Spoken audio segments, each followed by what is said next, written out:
6 wins straight simula nang pinalitan si Mike Brown bilang head coach ng Sacramento King.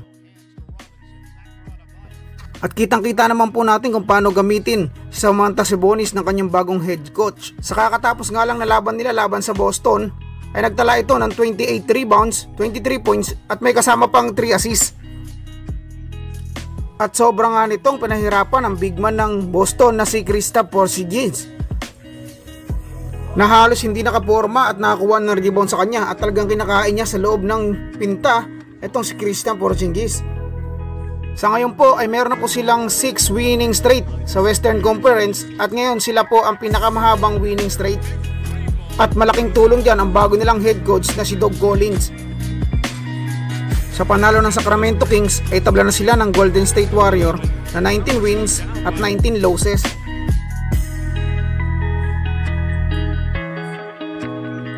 Sa inyong palagay ay tama lang ba ang desisyon ng Sacramento King na palitan ang kanilang head coach na si Mike Brown?